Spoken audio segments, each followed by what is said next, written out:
우리가 하나님을 알아도 차원 높게 알아야 합니다.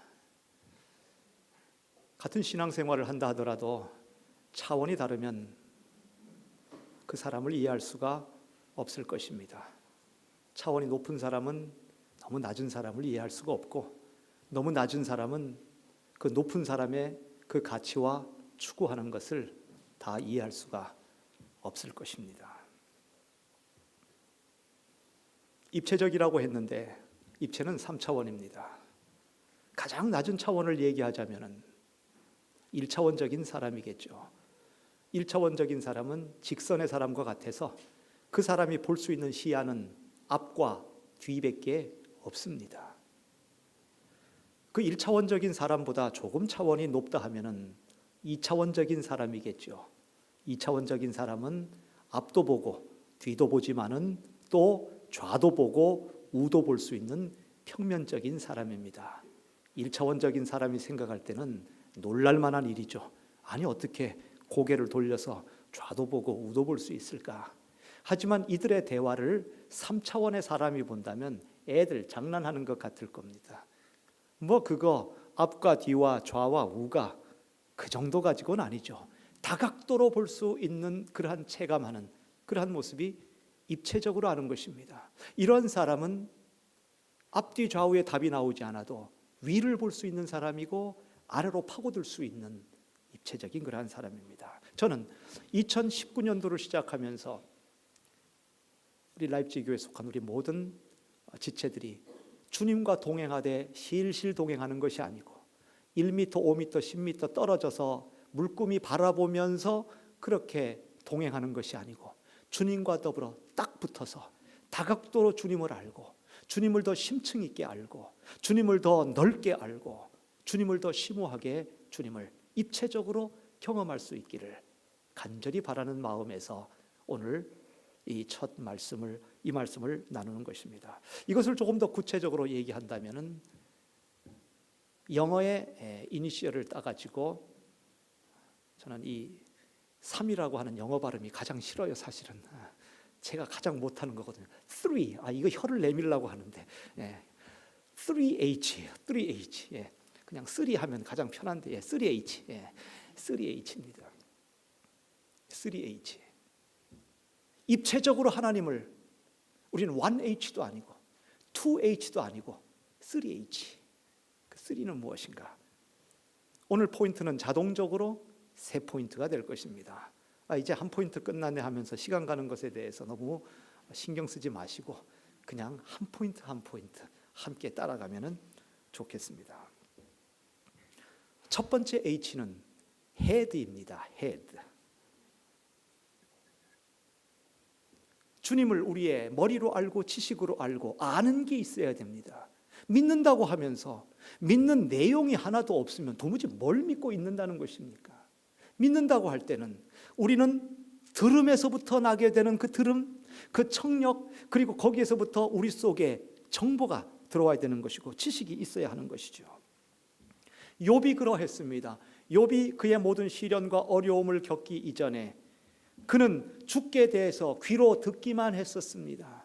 주님에 대해서 추상적으로 관해서 들었습니다. 대해서 들었습니다. 알고는 있었습니다. 이것은 가장 기본적인 차원입니다. 이것을 우리는 결코 무시할 수 없는 가장 기본적으로 가지고 있어야 될 주님과의 교제, 지식의 교제입니다. 주님을 아는 그러한 교제입니다. 주님에 대해서 유식해야 되는 것이 교제의 첫걸음이 되는 것입니다. 귀로 듣는다는 것, 청력이라고 하는 것은 사람이 가질 수 있는 가장 처음 감각이요, 사람이 내놓을 수 있는 가장 마지막 감각이 사실상 이 청력입니다. 그래서 엄마가 아기를 잉태했을 때 이 아이가 이 세상 밖으로 나오지 않았음에도 불구하고 좋은 음악을 들려주고 그리고 하던 부부싸움도 멈추고 큰 소리 내지 않고 이렇게 하는 이유가 아기가 속에서 다 들을까 봐. 왜냐하면 태교에 영향을 미치기 때문에 나쁜 소리 듣지 않고 좋은 소리 들려주려고. 이미 이 아기는 그 속에서 그의 귀를 통해서 이 아기는 듣고 있다라는 것입니다. 임종시에는 그 사람이 손이 움직이지 않고 눈이 떠지지 않고 몸은 움직일 수 없어도 마지막 남는 것은 청력이 남는다고 하지 않습니까? 그렇기 때문에 죽어가고 임종을 앞둔 사람 앞에서는 함부로 얘기를 해서는 안 된다는 얘기를 제가 종종 들었습니다. 다른 것은 다 감각이 사라져도 마지막 그 불꽃이 꺼져가는 마지막은 그 귀가 들린다고 그렇게 얘기를 합니다. 우리는 예수 그리스도를 알고 하나님을 알고 우리가 믿음을 갈고 이 한 해 동안에 우리가 주님과 더불어 동행한다고 할 때 우리와 함께 동행하는 그분이 누구인지 그분에 대한 지식이 있어야 하는 것입니다. 그분에 대해서 들어야 하는 것입니다. 우린 지난주 연말 행사를 하면서 제가 심혈을 기울여서 준비했던 것이 스피드 게임이었습니다. 전통적으로 꽤 오랫동안 하다가 한동안 안 했었는데 지난주에는 제가 스피드 게임을 며칠간에 걸쳐서 했습니다. 그런데 제 머릿속에 어떤 단어를 가지고 올까 했는데 단어가 생각이 잘 안 나서 이 구약 성경과 신약 성경을 샅샅이 뒤지면서 계속해서 여기에서 단어를 발췌해냈습니다. 이렇게 발췌를 했죠. 그러면서 이 스피드 게임을 준비를 했습니다. 단어를 끄집어내면서 제 마음속에 약간의 부담과 걱정이 있었습니다. 그런데 우리 교인들이 이것을 알까? 내가 너무 무시하는 걸까? 이 정도 알까 모를까? 과연 난이도의 선이 어딘지를 제가 선을 그을 수가 없었습니다. 바벨론? 이 정도는 알 거야. 근데 그걸 어떻게 설명할까? 거기에까지 상상하면 바벨론에 대한 지식이 있을까? 느부갓네살이면 조금 더 어려워지겠는데? 다니엘, 그렇지. 어릴 때부터 다니엘과 사자굴에 대해서는 들었으니까 알지 않을까? 욥바, 이건 모를 것 같은데 그런데도 제가 출제를 했죠. 아닌 게 아니라 제가 욥바를 봤거든요. 욥바에서 통과하더라고요. 그냥 욥바에서 통과 딱 하더라고. 결국 저 욥바를 모르는 거. 어떻게 욥바를 모를 수가 있지? 모를 수도 있겠죠. 하지만 우리가 주님을 안다 하고 주님과 더불어 동행한다고 할 때 함께 동행하는 분에 대한 정보가 좀 있어야 될 거 아니에요. 지식이 있어야 될 거 아니에요. 우리 헤드 속에 그분을 채워 넣어야 될 거 아닙니까? 발람과 발락, 이거 쓰려다가 결국 안 썼습니다. 이거 아무도 설명 못할 것 같고 설명해도 모를 것 같아가지고 안 썼습니다. 제가 혹시 여러분들을 무시했나요? 우리는 성경에 대해서 구석구석 어디에 무엇이 있는지를 알아야 할 것입니다. 성경에 있는 스토리들은 팩트이기 때문에 그런 것입니다. 그것은 역사 속에 있는 역사 스토리이기 때문에 그런 것입니다. 우리는 믿음을 설명하면서 믿음의 가장 밑바닥, 가장 근처에 있는 건 역사, 우리의 삶의 현장 속에서 모든 것을 끌어왔기 때문에 우리의 믿음이 얼마나 사실적이고 얼마나 객관적이라는 사실을 우리는 잘 알고 있습니다. 성경을 안다는 것, 말씀에 익숙한 것, 이러한 정보들을 우리가 다 알고 있고 예수 그리스도와 하나님에 대한 지식을 알고 있다는 것이 믿음의 대단히 중요한 한 타일이 되는 것입니다. 제가 묻기가 겁나서 이렇게 안 묻습니다. 하루에 성경 얼마나 읽으십니까? 일주일에 성경 얼마나 읽으십니까? 1년에 성경 한 번이라도 읽으십니까?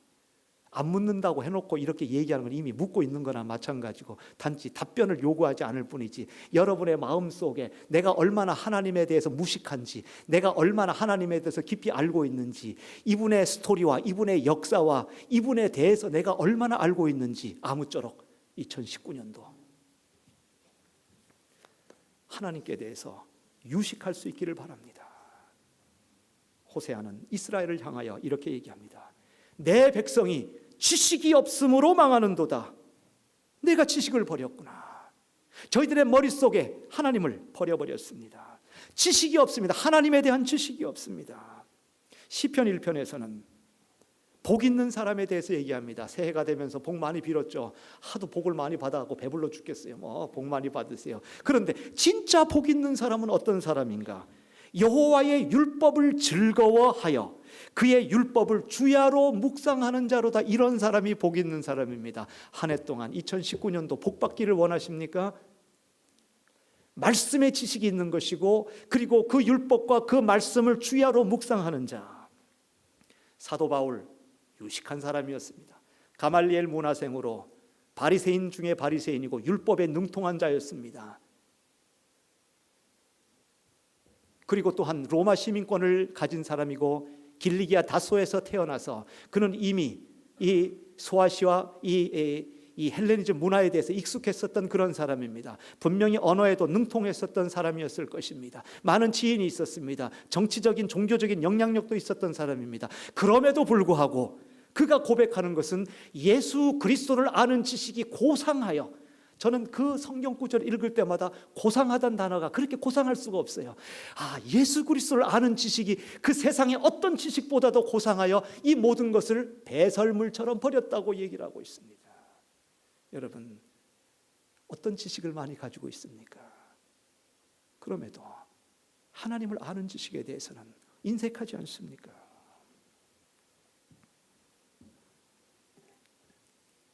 영화 배우 중에 남궁원 씨라고 하는 분이 있습니다. 저도 가물거리는 저의 윗세대이기 때문에 여러분들은 아무도 모를 수도 있습니다. 부인은 양춘자 씨, 더더욱 모르실 것입니다.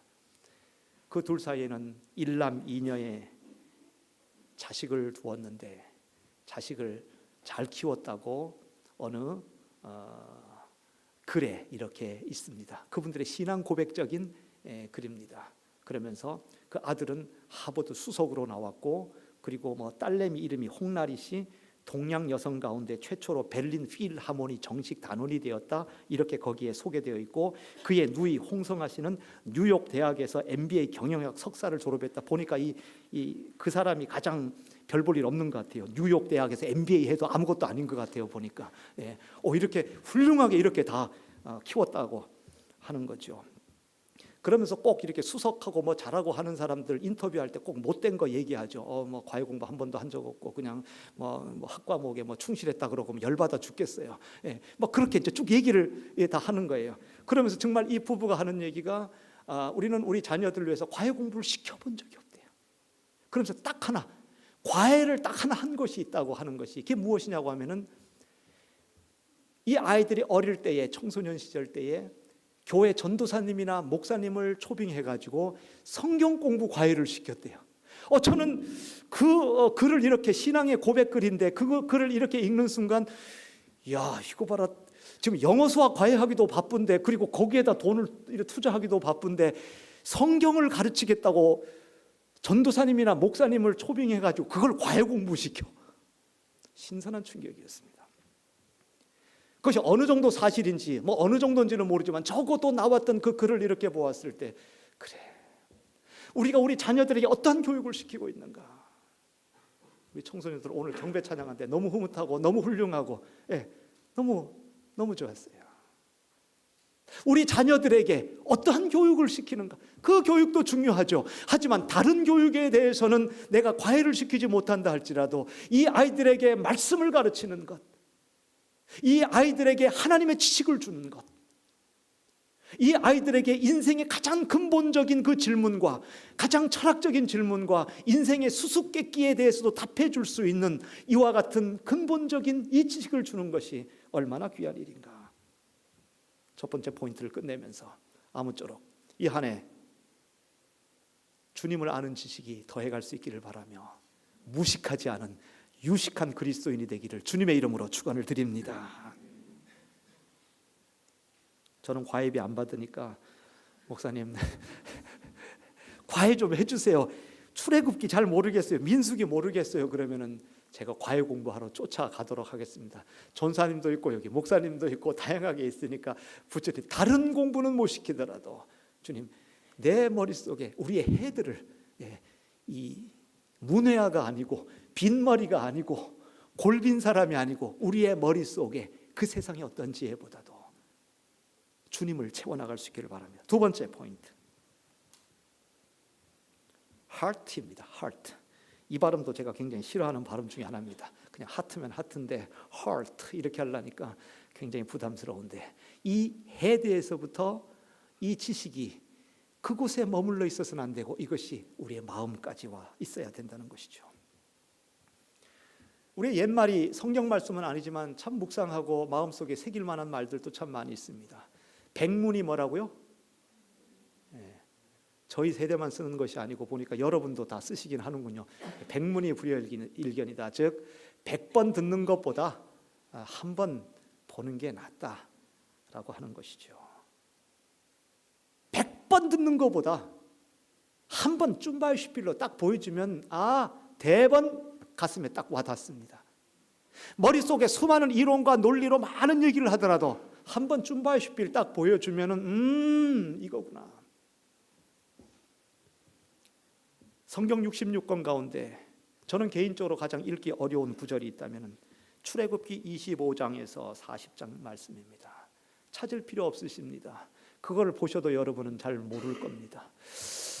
저는 이 구절들이 굉장히 어렵게 느껴져요. 물론 족보에 대한 얘기도 마태복음에도 나오는데 족보는 낳고 그 위는 뭐 이렇게 해서 그냥 사람 이름은 오케이 지나가면 되기 때문에 후루룩 그냥 마셔버리면 되지만은 이 출애굽기 25장에서 40절에는 이거는 깊은 강과도 같이 성경을 통독하면서 지나가기 굉장히 어렵습니다. 도무지 내가 무슨 얘기를 읽는지도 모르고 나갑니다. 왜냐하면 거기에는 성막, 언약궤, 제사장의 옷, 진설병, 등잔, 제단, 성전기구 이런 것들의 무늬와 재질, 길이, 큐빗 뭐 이런 것이 나와가지고 이 큐빗 제가 이런 도량령을 제가 아나요. 이런 재질에 대해서 아나요. 뭐 살구나무가 뭐 어떻고 뭐 그리고 이것이 어떻고 뭐 큐빗이 몇 큐빗이고 이렇게 하면은 하나도 모르지만 그림 하나 딱 보여주면 이렇게 생긴 성막, 이렇게 생긴 물두멍, 이렇게 생긴 언약궤 100번 듣는 것보다 한 번 듣는 것이 훨씬 낫습니다. 우리는 주님의 관에서 많이 들었습니다. 지금도 어쩌면 관에서 들을 수도 있습니다. 우리는 이런저런 얘기로 주님에 대해서 듣습니다. about입니다. about God입니다. 하나님에 대해서 듣습니다. 하지만 우리 눈앞에서 바로 목도할 수 있다면 그 교제는 머리에서 아는 지식에서뿐만이 아니요 우리의 가슴으로 오는 그러한 감각입니다. 저는 이 감각과 이런 교제 1차원의 세계를 넘어서 2차원의 우리 주님을 더 가슴으로 알고 더 뼈저리게 알 수 있는 이 한 해가 되기를 바랍니다. 그래서 말씀을 전하는 이 설교자의 부담 중에 하나는 지식 전달은 크게 신경을 쓰지 않는 것 같아요. 제가 개인적으로 얘기하면 지식 전달도 하지만은 일단 다 알고 있다라는 생각이 다 들어요. 그거보다도 예를 들어 사랑에 대해서 얘기한다. 여러분 이웃을 사랑하세요. 하나님을 사랑하셔야 됩니다. 알아요. 다 알고 있습니다. 그렇지만은 진짜 사랑한다는 것에 대해서 여러분의 마음속에 어떻게 심어줄 수 있을까 하는 감동 주기에 급급한 것이 설교자의 본능입니다. 어떤 예화를 쓰고 무엇을 얘기해서 감동을 받도록 그렇게 해줄까? 이미 머릿속에 다 있을 텐데 여기에 대해서 어떻게 신비에 세워주고 맞아 내가 사랑해 내가 너무 사랑 못했던 것 같아 하면서 내가 뉘우칠 수 있고 그런 사랑을 줄 수 있을까? 그와 같은 마음이 생길 수 있을까? 이것은 아무리 큰 소리를 외쳐도 여기에서 여기까지 오는 거 쉽지 않습니다. 아무리 논리적으로 얘기하고 아무리 마음속에 확 와닿는 예화를 등장시킨다 할지라도 과연 이것이 질질 끌고 과연 머리에서부터 가슴으로 내려갈 수가 있을까?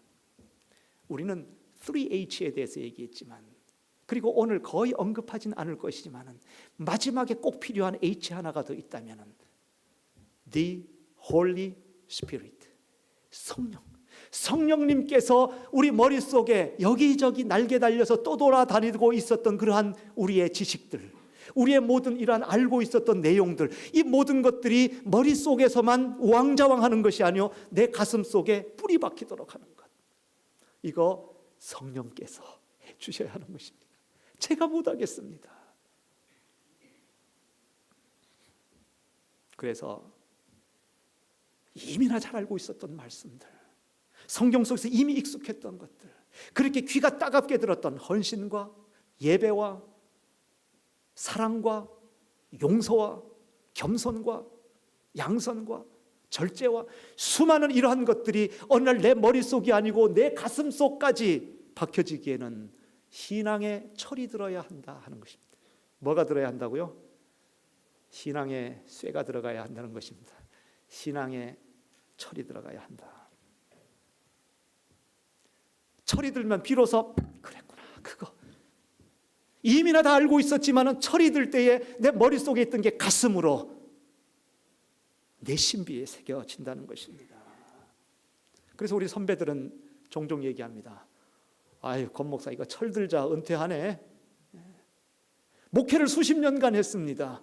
그리고 이제 은퇴를 앞두고 나서 모든 것을 다 비우는 거 아닙니까? 상실의 시대에 이미 접어들었고 모든 것을 다 손에 놓았을 때에 비로소 그때 눈이 떠지면서 모든 것들이 보이는 것입니다. 그렇구나. 사역은 이렇게 하는구나. 그래, 목회는 이렇게 하는구나. 인간관계는 이렇게 하는구나. 사람하고는 어떻게 살아가는구나 하는 것에 대해서 인생 다 살은 다음에 그때 비로소 철이 든다는 것입니다. 아유, 권 목사 이렇게 목회 이제 다 맞춰가니 철이 드네. 예, 이제 목회가 뭔지 조금 알 것 같아. 여러분 어떠한 분야에 있든지 간에 시퍼렇게 우리가 살 때가 아니고 모든 것을 내려놓으려고 할 때, 우리의 인생의 철이 들 때에, 신앙의 철이 들 때에 왜 그 사랑이 무엇이었는지, 우리 주님이 과연 무슨 의미인지 그걸 알게 되는 것입니다. 우리 청소년 아이들 참 너무 대견스럽습니다. 근데 집에서는 아마 티각티각 싸우는 우리 청소년들도 많이 있겠죠. 다 알고 있습니다. 알고 있는데 엄마 아빠가 자꾸 얘기하니까 짜증이 나는 거예요. 그거 모르는 거 아니잖아요. 하지만 알아요. 저도 알아요. 하지만 진짜 알게 되는 것은 우리 머릿속에만 있는 것이 아니고 이것이 언젠가 우리 가슴속으로 있게 될 때, 그때 알게 되는 것입니다. 그러니까 알아먹지를 못하는 이 자녀들에게 우리 부모님이 얼마나 답답했으면 너도 시집장가 가가지고 꼭 네 새끼 같은 거, 네 같은 거 하나 낳아봐라. 이렇게 하면은 그때 알지. 이렇게 진짜 시집장가 가가지고 애가 나왔는데 꼭 나 같은 게 하나 나와가지고 그때 말을 안 듣는 그 자식을 보고서 비로소 우리 어머니 아버지가 나를 놓고 얼마나 고생하셨을까 하는 것을 그때 가서 알게 된다는 것, 즉 철이 든다는 것입니다. 우리 부모님들은 계속해서 잔소리합니다. 계속해서 이야기합니다. 이야기할 때는 우리에게 인포마치오넨을 주기 위한 것이 아닙니다. 이미 알고 있습니다. 우리의 자녀들이 알고 있습니다. 그리고 우리 어른들이 우리에게 얘기할 때 우리도 다 알고 있습니다. 하지만 그분들이 가슴에서부터 우리에게 주고자 하는 것은 정보가 아닙니다. 지식 정도가 아닙니다. 그분은 머리에서 머리, 헤드에서 헤드가 아니고 하트에서 하트로 주려고 하는 그 마음입니다.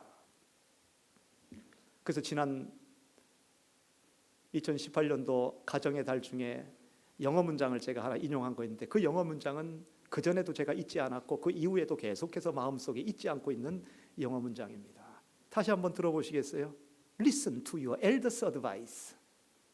부모님들의 충고를 잘 들으세요. Listen to your elders' advice. Advice는 정보입니다. 지식입니다. 이래라 저래라. 하지만 다 알고 있습니다. 중요한 것은 그 다음 문장입니다. Not because, 그 이유 때문이 아닙니다. 어떤 이유? Not because they are always right.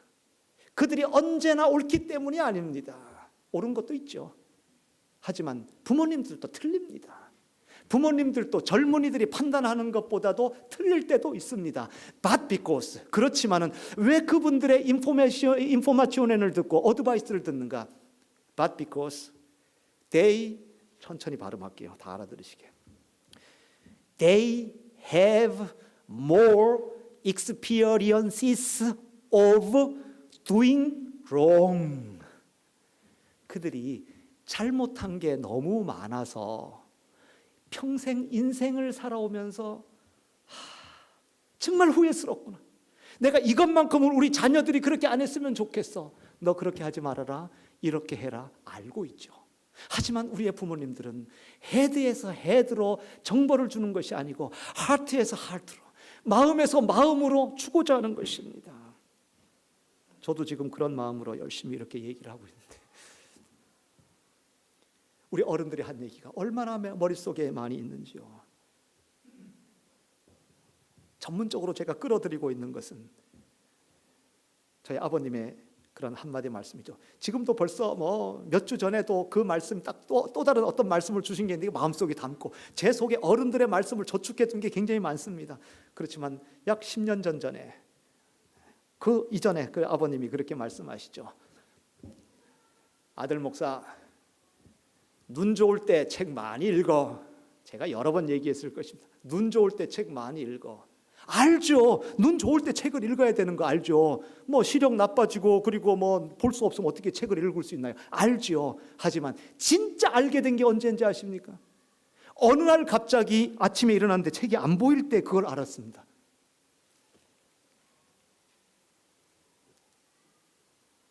(40대) 중반에 있는 모든 분들, 조금 심하면은 초반에 있는 분들, 여러분 눈들이 안 보이는 분들이 있을 것입니다. 다 공감을 하실 텐데, 저는 개인적으로 노안이 왔을 때는 서서히 온 게 아니고 문자 그대로 어느 날 아침에 뭐 책을 보려고 하는데 이게 안 보여요. 그래서 뭐가 들어갔나 뭐가 안 보이나. 그런데 이거는 뭐 한 달, 두 달 걸린 게 아니고, 물론 속에서는 진행됐는지도 모르죠. 하지만 겉으로 딱 드러난 거는 그날 아침에 안 보이기 시작한 거예요. 그리고는 한국에다가 급히 전화를 했죠. 제가 아는 의학 지식이 있는 분에게. 집사님, 이게 눈이 안 보이는데 제가 지금 문제가 있나요? 그랬더니 집사님 연세가 예. 목사님, 그거 40대 초반이면 이르면 오고 40대 중반이면 누구나 다 오는 노안입니다. 이게 노안이구나. 그래서 이렇게 책을 읽으라고, 눈 좋을 때 책을 읽으라고 했구나. 그렇습니다. 우리는 다 알지만은 우린 인포마치오넨 정도가 아니고 우리가 가슴으로 알고 있는 거. 우리가 2019년도 살아가면서 우리 하나님을 헤드로만 아는 것이 아닙니다. 하트로도 아시기를 주님의 이름으로 축원을 드립니다. 그리스도의 심장으로 아시기 바랍니다. 예수 그리스도의 마음을 품을 수 있기를 바랍니다. 이심 전심하여서 우리 주님의 마음을 꿰뚫어 볼 수 있고, 우리 주님께서 우리의 중심을 또 보심으로 인하여 그와 같은 교제, 이것은 아름다운 차원의 교제입니다. 마지막으로 세 번째는 핸드입니다. 오늘 말씀해 보니까 욥은 그가 극심한 고난을 당하기 전에는 귀로 듣기만 하였습니다. 하지만 그가 이 시련의 시기를 거치고 난다면 두 눈으로 목도를 한 것입니다. 내가 이제 눈으로 주를 배움나이다. 그러면서 6절엔 그러므로 하면서 한 단계 더 나아가는 게 있습니다. 많은 사람들은 머릿속으로 아는 주님만을 알고 있거나 마음에 감동은 있는데 더 이상 몸이 나아가지를 않습니다. 하지만 우리가 하나님을 더 깊이 경험하기 위해서는 우리의 액션으로까지, 우리의 삶의 현장까지 나아갔을 때에 주님을 피부 감각으로 알게 되는 것입니다. 귀의 감각, 눈의 감각 정도가 아니고 우리는 핸들을 가지고 우리의 손의 감각으로서 다채로운 우리 하나님의 그 측면들, 예수 그리스도와 더불어 함께 교제해 나가고 함께 해 나갈 때에 우리 주님의 다양한 부분의 하나님을 우리는 경험해 나가야 할 것입니다. 욥의 액션은 무엇이었습니까?